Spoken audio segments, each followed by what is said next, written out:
Welcome to 5 Minutes, your quick dive into the wide-ranging world of insurance, technology, and leadership. I'm Miguel Edwards, and I'll be your guide as we explore these topics that are transforming not just the insurance industry, but the business world at large. Along with sharing observations I've made over the span of my career in insurance, technology, and operations, I'll be chatting with some of the brightest minds in business and leadership. Whether you're a seasoned executive or a rising star, an industry expert, or just curious about how technology is revolutionizing insurance, this is your perfect spot for your weekly dose of insights. This is 5 Minutes. Risha, thank you so much for joining us once again. Of course. 2 years in a row, right? Let's make it 10 years in a row. Let's do it every single year.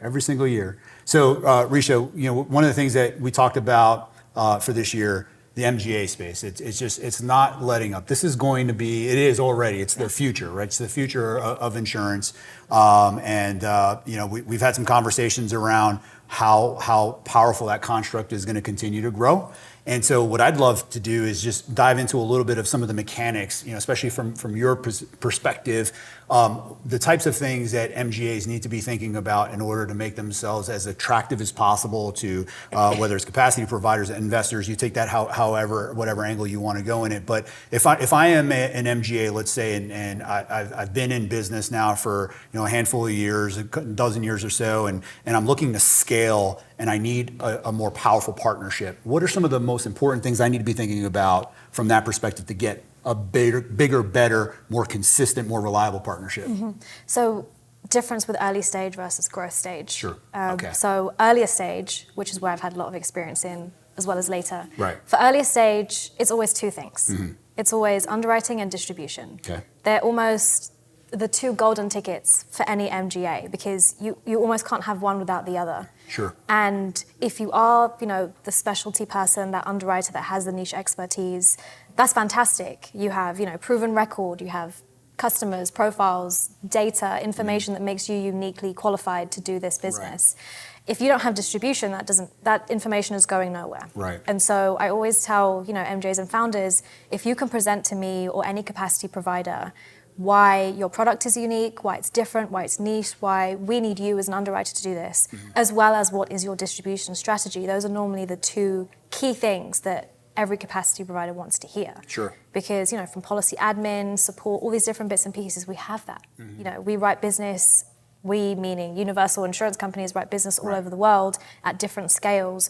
What makes you unique? What makes you win? And why do we want to be in this particular normally niche specialty segment, which is where MGAs shine?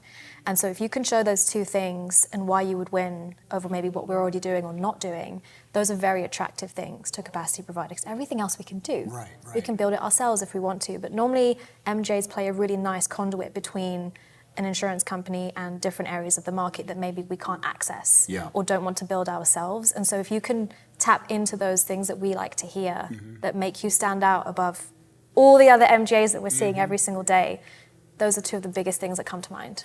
You mentioned, so you say underwriting and distribution. I guess underwriting is very intuitive to me. I get it, right? So there's a kind of a niche approach you have to a given risk. You've figured out some type of unique algorithm, underwriting algorithm, pricing algorithm that's giving you an edge. I get it. How does an MGA find a unique or a specialized mode of distribution? What does that look like? Distribution means many different things.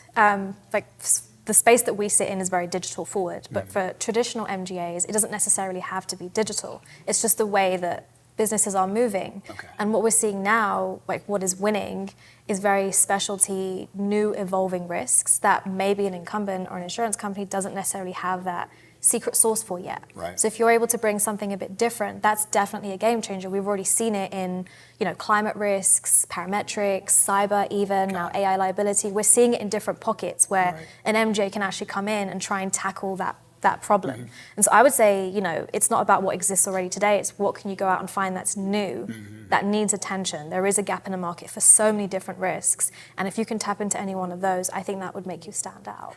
is like embedded like an example of that? Like if I found a kind of a unique embed, because when I think about parametric, one of the things that come to mind a lot is this kind of like this embedded model. Yeah. Is that an angle that you guys look Absolutely, at? yeah. Distribution, it could be whether it's traditional wholesale, retail, digital partnerships, embedded, just something that's a bit unique. We've seen it in a number of different MJ examples where they're tapping into markets in a way that maybe no one else has thought of to do before. Whether it's through certain segments, whether it's telecom, schools, government, all these different bits and pieces that maybe weren't, as easy to access before, but now because of technology, just greater awareness, greater access to data, like you said, automated underwriting, all these different bits and pieces have meant that markets that maybe weren't as open and available to us before are now.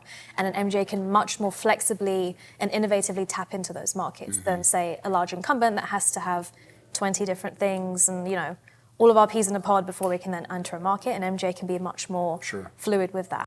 Thank you for joining this episode of 5 Minutes. If you've enjoyed our discussion, we'd love for you to share it with anyone else you think might find it interesting. Also, please subscribe on whatever podcast platform you're listening on and hit that bell to stay on top of the game with our practical 5-minute episodes. We look forward to seeing you again next week.